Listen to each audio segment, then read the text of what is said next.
السلام عليكم ورحمة الله وبركاته دعوة يا المل بدون كات كجوكتان وأنا قد دعوانا سامبا كسر هذا التيفي عالمي سومالي كيبل وبرنامج جارة وعن مانتا وقلت لقلني إن أنا وجاه الله الرماها أخصائية سومالي ذا يو نمتقلية ذا ودن كان إنجليز خاصة عن حافظة برنتي برنامج كمان توح عن نوع مرتئة أو عن نوع مهلعلنا وقت جيسا كوماندر كجود والبوليسكا مستر مايكل جارجا أو ما أنت مرتين نوعه وحنا ذكر جيرنا إن شاء الله هدي أدبرنتي إري دقنتاي وأتشوق الدعوة يسد إن أتسؤالها حاجة يوحي الرماها سكو أدن أتسوي دي سد أو سؤالها sidoo kale waxaan dhiirigelinaynaa dadka brenti degan inay barnaamij ka soo qayb qaataan maanta waxaanu saaraynaa miisaanka xaafadaas iyo dambiyadeeda iyo fursadaheeda iyo caqabadaheeda first and foremost let me welcome my guest. It's a pleasure to have you, sir. Welcome to the Somali Cable. Thank you. Talking about Brent, I mean, it's a huge borough. It's a wonderful borough. I live there. We have a Wembley Stadium. Tell me a few good things about Brent. Okay. Some really positive things about Brent is crime generally is falling on the borough. It's from a strictly police perspective. But it'd be nice, I suppose, to give you a bit of context. So we have about 350,000 people living on the borough. 68% of the people that live on the borough, English is their second language. That makes us the most diverse borough probably in the country as far as population and cosmopolitan mix is concerned. And of course, sitting within London, which is a very cosmopolitan city as well, it makes Brent a very exciting place. Yes, we have Wembley Stadium and the arena, which makes that part of the borough very iconic because most people can relate to Wembley Stadium and the arena. We have the X Factor, and there's lots of the big sort of global stuff that people appreciate. But also as well, we've got some really thriving communities. Business is good in the borough. 2011, when lots of other boroughs in London were rioting, the community here didn't. The community here have learned to live side by side in kind of harmony without sounding too much like Michael Jackson and Paul McCartney. But everybody gets on here. Yes, we have our crime challenges. Yes, there are days when things are not as great as we want them to be. But overall, I feel the role, my personal role, and the role of my officers is to kind of be guardians, which we kind of allow people to thrive and prosper with their families or businesses, because peace is essential in order for people to have a good quality of life. So we don't see ourselves as an oppressive force. We see ourselves as an organisation that allows people to get on with their day-to-day living in peace. And the fact that you are here today itself is a statement, I would say, and how much you want to engage with the different communities. So focusing or taking from there and looking at the issues around the Somali community, what are the challenges? I think first of all, language is always an issue, isn't it? Language is always an issue. The predominantly, the police force in Brent is English speaking by first language. We're trying to change that organisationally in order to make sure that we've got people with better language skill sets. I'd really love to see more, Somalian police officers, particularly in a borough like this. So language is always an issue, first of all. And one of the things that we're trying to do is we're trying to reach into communities and sort of break down barriers with language. So being given the opportunity, be gracefully accepted, for us to come on. This is one of the things that we're trying to do. So language can be an issue. I don't think, obviously there are cultural differences, but we've all got different cultures. Yeah. We all come from different heritage lines. So I don't think culture is that big an issue anymore. I think I'd like people to understand that, the Metropolitan Police are trying really, really hard, to understand and accept culture, be more inclusive. I know the local authority here are very good at that as well, and we have very strong, partnerships with the local authority. Within government here, within politics here, there are Somali councillors, which you will be aware of. So I think moving forward, everything is looking good, and the situation is improving. There are some challenges that we'll talk about later on, you know, but I'd like to emphasise straight from the off that the Somali community is not unique from my perspective as far as maybe sort of policing crime challenges are concerned. And on that note, if you are watching, if you are a young man, if you are maybe interested to become a police officer, and this is the time for you to call, and you can call us and ask questions on any issues on regarding engagement and the work of the police. And our para commander is happy to take your question. I'll take the first caller. Hello, assalamu alaikum. Wa alaikum salam. Yes, brother. I'll really appreciate if you speak English. Are you calling from Brent? Yeah, I was calling for Harlisden, brother. Harlisden. Okay, brother. Yeah, Harlisden. Yeah, go ahead, brother. Throw your question. Walaalow waxaan deganahay Harlisden, waxaana ka furan waa ogtahay Harlisden shiishada meesha ugu badan waa u maleynayaa London ay shiishad ka furan tahay. Waxaana ka cabanaynaa shiishada because problemka keenaysa nadaafadna male meel oo hawo oo ma sameeyaan dadka ka ganacsado oo xitaa oo nolol maalmoodkooda wax ka raadsadaan haday doonaan. Marka meel naqadka kugu dhagaayo kala baa galaysa sometimes oo maxal dhigi jiray oo aan hawo lahayn. Marka waa qaadka iyada ka daran baa dhihi lahayd sida qaadka kale ina xooga loo saaro oo ololo fiican ka soo baxan jeclaa lahayn.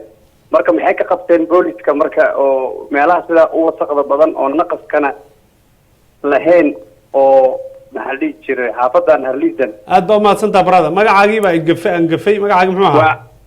Abdirashiid Ahmed weeyaan walaal. Abdirashiid aad baad u mahadsantahay. I will ask that question our para commander. Abdirashiid is calling from Harlisden. Yep. And he says, I mean, we love Harlisden. It's a nice place to live. But there are so many shisha places now. And there are, health-wise, it's not safe. So many young people are going there. It's ground floor. There's no even windows. And is police aware of those kind of places and the crimes associated with it?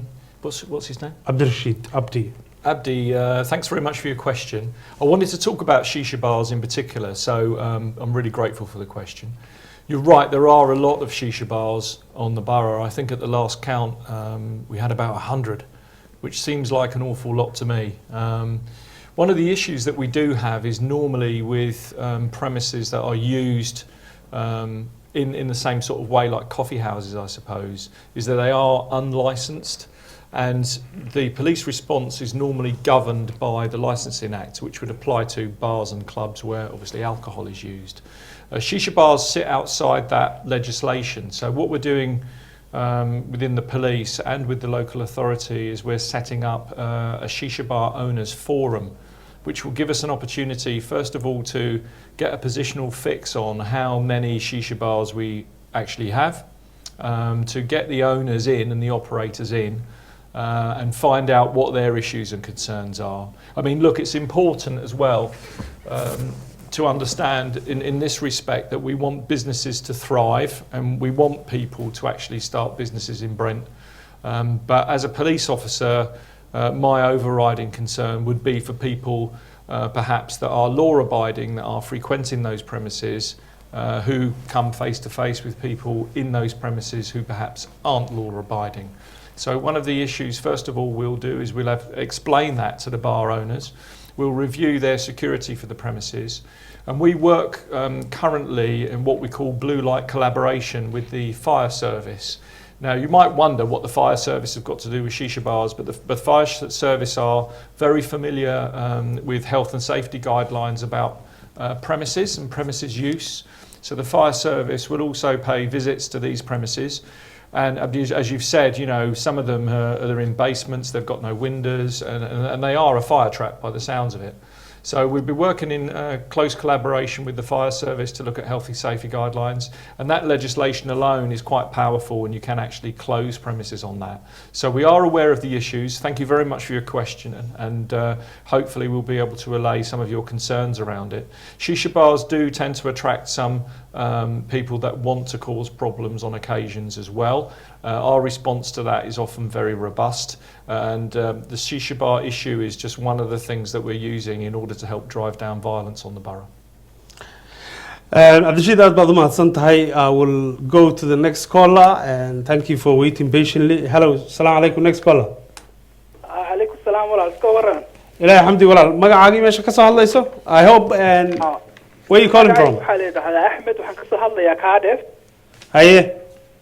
Waxaan doonayay with regards to recruiting from the Somali community. What are the police doing to actively speak to young people and to actively try and recruit them within the police so there's more diverse policing in the community? Thank you very much. That's a good question. Yeah, it's a great question. We've been having some real trouble organisationally, as you're probably more than aware, trying to recruit people from black and minority ethnic groups in London generally, let alone Brent in particular. I suppose the good news is, you may not be aware, but we do have a cadet corps which are full of youngsters aged from about the age of 10 up until the age of 16, 17. And if I was to show you a photograph perhaps of our current cadet corps, you will see that the vast majority of those cadets do come from our black and minority ethnic groups. And that's because this borough, as I said earlier on at the outset of the interview, is very rich as far as diversity is concerned. So these young men and women, they come from the borough, and they are the future of the police force. So I'm quite confident going forward that we'll be able to recruit more people. So that's one of the things that we do to try and reach and encourage. Other things as well is I personally do a lot of interaction with lots of communities within the borough, as you'd expect me to do. Part of my message is always around, as I've just delivered it here, it is always around, look, the police service actually needs more people from black and minority ethnic groups to actually properly reflect the society within, that we are actually policing. And we need you people, you guys, to come on board and be part of the service. And it is very much a service. Yes, it's actually got its challenges. And anyone thought that the police wasn't a good career path, I'd ask them to actually think about it. We've got a very strong programme going on at the moment called Police Now, whereas we're actually going into some of the better universities and challenging some undergraduates around their views and thoughts about policing. Surprisingly, a lot of the feedback that we got initially was they thought that the job might be a bit boring and not particularly challenging. Having said that, we've recruited another 52 this year from universities to go on the Police Now programme. And this is the second year. Last year we recruited 60, and the overwhelming feedback from the people that we recruited last year is that they do want to stay within the organisation. And they are currently what we call dedicated ward officers. So we're actually using them to provide the public with, for at least a 2-year period, with a visible face of a local cop, if you like. But it would be fantastic if more of those cops could actually come from, the Somali community, or visibly ethnically different from people that look like me. Having said that, the Police Now programme, we did have 27% of those 60. So, over a quarter were from black and minority ethnic groups, and 51% were women. So there is hope. I don't think we're in a position where we can press a button and make it happen. It's really up to the communities themselves, to come forward. But we will do everything we can to try and facilitate that. I'll come back to the few callers, and inshallah waadna soo wici kartaan, su'aalihiina waad weydiin kartaan haddii aad Brent iyo areadeeda degan tihiin. Arrinta shiishada iyo qaadka la joojiyay meelaha lagu gaday waxaas oo dhan su'aalihiina waad soo wici kartaan. But I would just follow up your previous callers and question. On the other side, the relationship or the engagement goes two ways. What do you think? What more can communities do to engage with the police and to have a better relationship with the men? Well, do you know what? I think communities are actually doing quite a lot.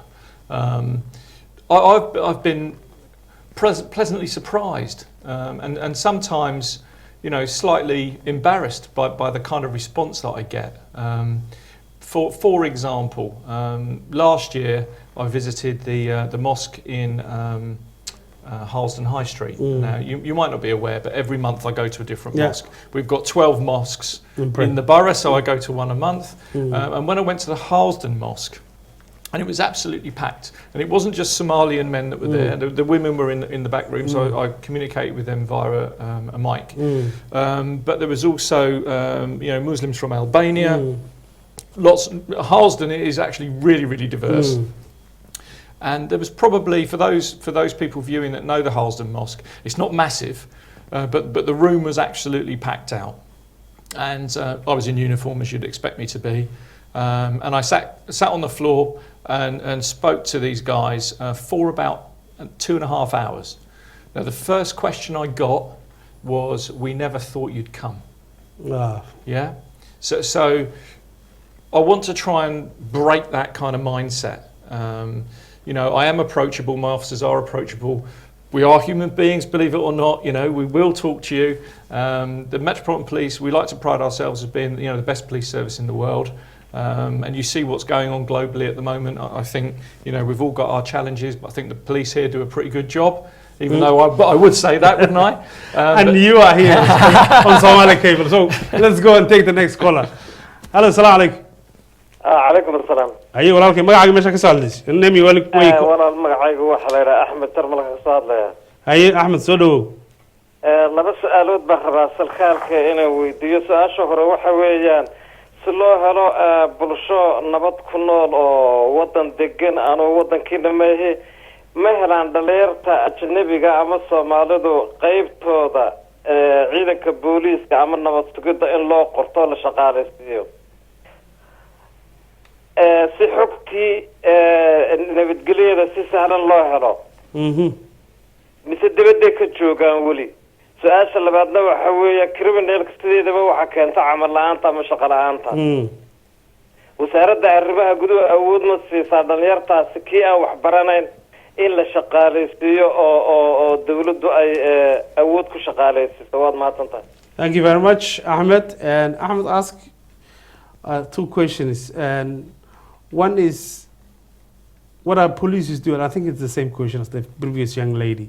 What are police is doing to engage more youngsters to come on the mode and join the police to be part of the solution rather than feel outsiders? And he said, is there also a link between crime and unemployment? And if there is, what role can police play to encourage, for Somali local government to provide more jobs for young people? Yeah, that's a good question. If we can focus on the second question, because the first one we've kind of covered. The second question, I think there's absolutely a link between unemployment, social deprivation, hardship and crime. There's lots of studies that have underpinned this, lots of academic work has more or less supported that. That's not to say that if you have a job that you're never going to be a criminal, but certainly I think your caller is absolutely right, that there is clearly a link. So we work closely with the local authority. One of the challenges that local authorities have at the moment is providing provision for young people who may be not necessarily should be in employment. I'm talking about maybe the sort of 14 to 16-year-olds who need something to do in their spare time. So there is, at the moment, I know that the leader of the council and the chief executive here are working very hard to try and create extra activities for young people to do after school, especially during the school holidays, where young people, and especially on a very hot day like today, people are out, nobody wants to stay indoors. So I do appreciate that they do need some provision as a distraction, whether it's more youth clubs, whether it's more sports facilities, maybe it's something, just an area where young people can actually go, but in an environment within which they can feel safe. So it just doesn't become a gathering point for people that would try to do others harm. So I totally get that. Social deprivation definitely plays its part. I think one of the benefits of this borough is that it is actually growing.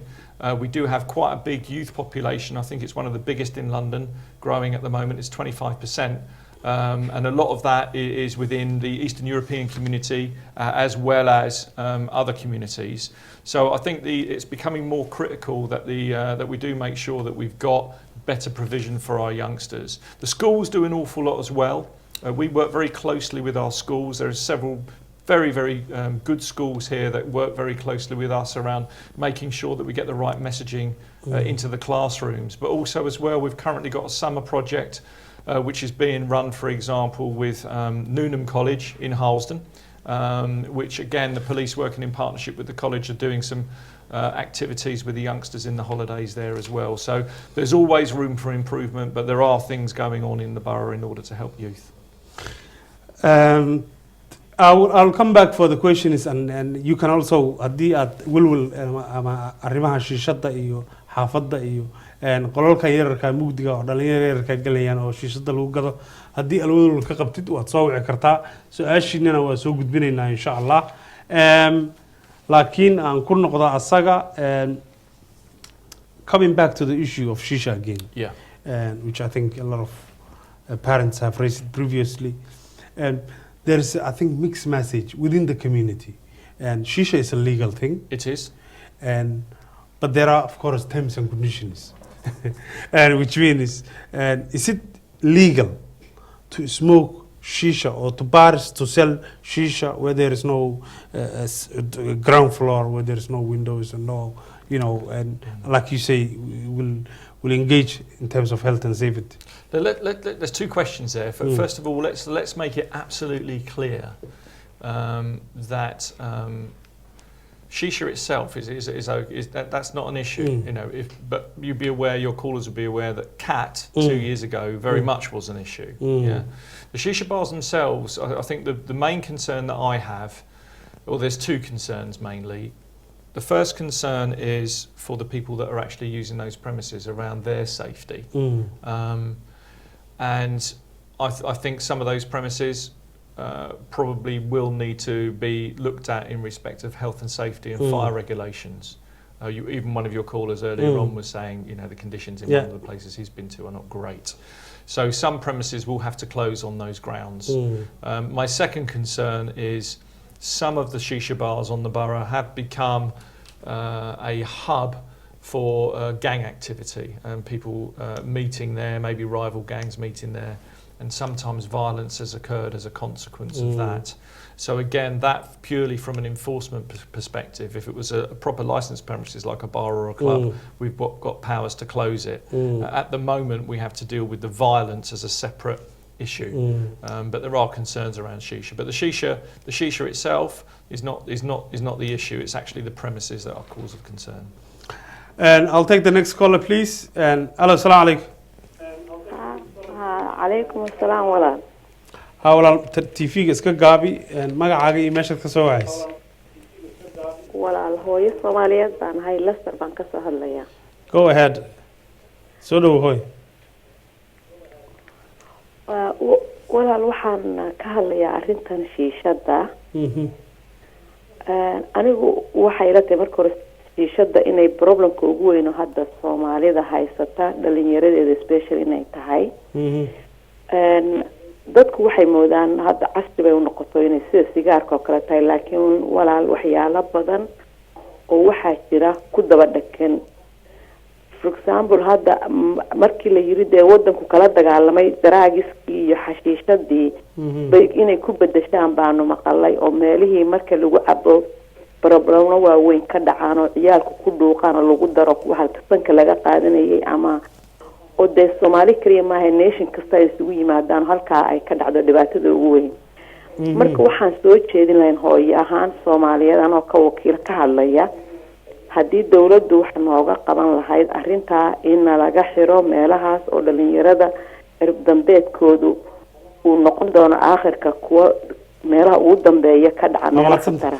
Waa mahadsan tahay, aad baa mahadsan tahay. It's a concerned mother. Yes. And she didn't mention her name. She just said, I'm a concerned mother. Okay. And she's again raising the question of shisha and said, it's not the only shisha, it's the issues associated with the shisha. There are other drugs, and there are some other stuff going on. And there are many other crimes associated. If the police are aware, this is not good for young people. This is not, there's crimes happening. How can we prevent those crimes to take place in the first place? Okay, that's a really good question. So I'm really grateful to your caller for calling in around that. I just want to talk a bit about enforcement then, really, because that's what we do. Up until this point, we've really spoken about partnership and we've spoken about collaboration with communities. Let's talk about enforcement. If I get enough evidence, or officers get enough evidence to raid a premises like we would do an ordinary bar or a club or even a house, shisha bars are no different from that. So when we need information, we can't just do it on a hunch, because we have to go to a magistrate to get a warrant, and the magistrate needs to be convinced that there are good grounds for getting that warrant. Having got that, though, there is nothing preventing us at all from, I suppose, what we would call, raiding the premises. Any persons found on the premises in possession of the drugs and the owner of the premises themselves can all be prosecuted. The premises themselves is under, for the caller's interest, Section 8 of the Misuse of Drugs Act 1971. You can close the premises and prosecute the owner for allowing those premises to be used for drugs. So there is some very strong, robust legislation around the use of drugs, and we will respond rapidly to that. At the moment, though, we're trying to build up a picture of what the shisha bar issue actually looks like, and we want to work with, so we don't scare the horses on this, we want to work with the owners primarily, so in order to run their businesses safely. If though it becomes obvious, and we are gathering intelligence around it, as you probably understand, that there are other offences occurring, then we are law enforcement, and we will enforce the law robustly. Let me say at this point, if you're following the show, and like our para commander said, and it's all about gathering evidence. So if you know any crimes taking place, if you know any other, and it doesn't have to be a shisha, any other crimes happening in Bara, the Crime Stoppers number, it will be on the screen. It's 0800 500 500 or ever 500 numberkaas aad wici kartaa. You don't even have to say your name kaaga iyo waxaad tahay, waxaad sheegaysaa crime-ka aad ka walwalsan tahay. Hooyo Soomaaliyeed baana halkaasan ku jira, agteeda balaaya lagu gadaa, intaa unbaad sheegaysaa. Haddii qof walbana saas xil isaga saaro oo crime-ka saas u report gareeyo, oo aan anagu laftigeenu engage gareyno police-ka, and I think police will have a more and tools iyo information, if you like, ay ku dagaal galaan. Marka qof ku xigaan u gudbaya. Hello, assalaamu calaykum. وعليكم السلام أبو بكر عوالي وأكو سلامي هذيك سكال كل فيديو تي في جين سومالي كابلنا وحين كوهم بلينا إن وحنا نتكلم برشة الصوماليات على ذا جيسان وحربي إنا ودي سكال كا وحاجر والدين. Sorry brother, where you calling from? Where you calling from, brother? Sorry. London ما كان سواء يا ولد. Where in London? Wembley ولا Wembley. Okay, go ahead. waxaa jiro walwal badan oo haysto markaan waalidiinta Soomaaliyeed maadaama luqadda Ingiriiska inta badan ay si wanaagsan ugu hadlin isla markaasna ay ka cawdaan dhalinyarada ay ku dhashay dalkan Ingiriiska inay ku biiraan dad laga cabsanayo ama waliba gacmo shisheeye oo dagaalyahano ay kamid yihiin. Booliiska balaankooda ma ku jiraan in ay sameeyaan wacyigelin dhalinyarada looga digayo in falalkaasi ay ku dhacaan iyo khatarahaasi ayagoo adeegsanaya TV-da Soomaalida. Thank you very much. That's a very good question. Ahmed is calling from Wembley. He says, I'm father, and there are concerns among parents, young people. And there has been some cases in UK who have been taken away and to fight some jihad wars outside the UK. What more can police do to prevent such activities take place, and how can they police engage with the community and to prevent those kind of crimes, and what can the community do on their sides? Okay, I mean, that's again an excellent question, and I've been really impressed with the spread of questions. On that one, I mentioned that I go to a mosque a month. Part of the message that we deliver there is I take my counter-terrorist liaison officer with me, and he delivers the counter-terrorist message along with just giving people a bit of information about what to do if they got some concerns about maybe radicalised youth or members of their family who might be preparing for jihad or are making preparations maybe to go to Syria or to to create crimes here or elsewhere in Europe. So that's one of the first things that we do. Also, as well, as far as protecting people is concerned, you may be aware that the counter-terrorist branch do an awful lot of work in London at the moment in order to keep us safe.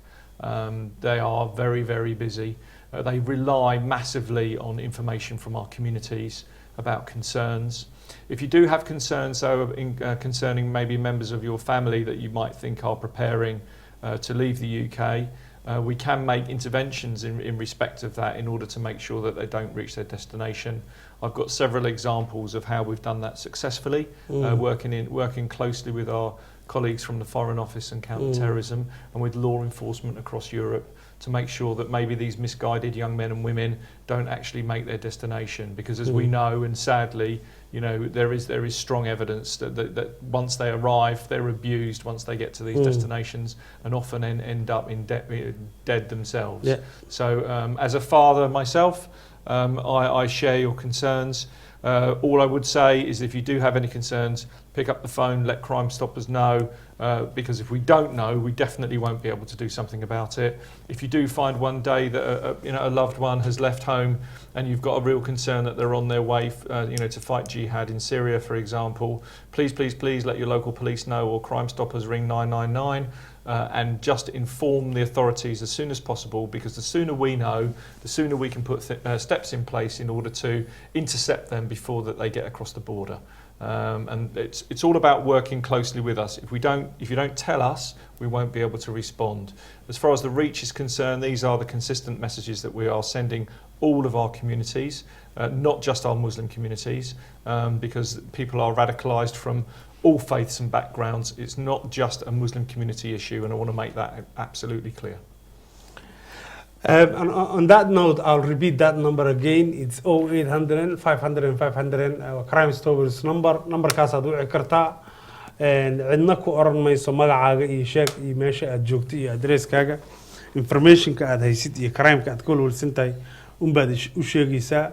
Booliisku, they will take it from there, inshallah. So it's 0800 500 500 ama eber 8 eber 5 eber 5 or Crime Stoppers number. So please use that number on the screen, inshallah. Not only that, like in any crime, you can call on Crime Stoppers. Yes. Crime Stoppers has been around for about 30 years. It's a fantastic mechanism. They won't ask you for any personal details at all. You don't have to give your name. You can give information anonymously, and it will come through to my officers here or any part of the UK. Maqlaysin magac lagu weydiin maayo, war kumaad ahayd lagu oran maayo, arrintan yaa kuu sheega lagu oran maayo. Waxa aad haysaa la qorayaa oo aad sheegto. Waxa laga yaabaa 10 qof oo kale oo aadna adigu isoogeyn oo kale inay soo iyaguna arrintaas soo dacweyso. Markii codadku saas u bataan bay askartu bilaabayaan inay investigation ku sameeyaan. Marka please use that number for any crimes in UK. Yeah, I mean, it doesn't have to be London-based. If your viewers have information that might concern people elsewhere in the country that other police forces need to be aware of, Crime Stoppers are capable of informing them as well. Yeah, it's 0800 555 111, numbers on the screen. Inshallah, that's where you can call. I'll take a few more callers. But before that, we spoke about communities and the role of the police, and I think we almost covered many. But in terms of parents, there are parents who are concerned, like the father, the previous caller, who are in a very tough position, language barrier, culturally quite, sensitive. There is could be lack of trust, and who might be worried again about their son or their child acting funny. What advice would you give those parents to come forward and work with the police and save their child, basically? Well, in the first instance, it's very difficult being a parent. It's very difficult, and especially if we're talking about teenage children in particular, because they're at an age where they're a little bit moody. It doesn't necessarily mean that they're getting into trouble. It's that age where there's a kind of a crisis going on in their selves. We've all been there. Yeah. If you do have some serious concerns, in the first instance, if you wanted to have a one-to-one conversation, we do have some very strong neighbourhoods here in Brent. Some of your callers are from Harlesden and Wembley. We've got really strong dedicated ward officers in that area that parents can make contact with. What I'm going to say now is that I'm keen because often parents don't want to talk in isolation. If there are parents on the borough that want to come as a group, and I don't really care how big the group is, to share concerns, I'm happy to facilitate a meeting with parents from the Somali community if they want to discuss some concerns face to face with me or some of my officers. And you're going to offer the tea. And we will bring the tea. You won't like it. We'll bring it. shaahuna waa diyaar gogashana annaga dhigayno yiri dad waalidiinta Soomaaliyeed aad rabtaan inaad isu timaadaan oo annaguna aan soo fariisano oo aan ka wada hadalno wixii danaheena in hor yaalla runtii fariintaas anoo ka faa'iideysanaya waxaan baa ku dirayaa waalidiinta arrinta shishada dhowr mar ku soo celceliyo aad ugu walwalsan arrintaasi waa fursad anaad ila soo xiriiri kartaan insha Allah ama booliiska laftigooda taasoo la xiriiri kartaan waan jecelahay inaan shirkaas oo kale ay kala shaqeeyo inuu qabsoomo booliiska iyo waalidiinta is hor fariistaan and see what we can do together insha Allah marka called and waa la soo xiriiri kartaan I think the police is open for business marka on your side of the engagement yaa la iska rabaa waa inaad come forward noqotaan the final we go for the final few minutes of the show and is there other few other points you want to make? Just that I'm really happy to be here. I just want to reiterate that the Somali community is not an issue. The Somali community are very well embedded on the borough. What I want to do though, like within all our communities, there are elements within each one of the communities that we do come to our attention. The message is that we will respond very robustly because that's what the taxpayers pay us to do. But if you do have any concerns, please either use Crime Stoppers, come and let us know either by email that you've got some concerns. I hope to get some more dialogue going with the parents in particular. The Shisha bar issue is being addressed and if you invite me back in a few months' time, I'll be able to give you an update on that. And also as well, I would just say that crime levels on the borough are falling generally. I think the community here, all the communities here are quite mature. They want to stay, people are thriving. And certainly from a policing perspective, Brent feels like it's a much safer borough. Lovely. On that note, we're gonna finish the show. But if you have again any information or any concerns or any contributions or any thoughts, and at call will send time will problem ay jiraan, you can always call on Crime Stoppers number on the screen. It's 0800 555 111.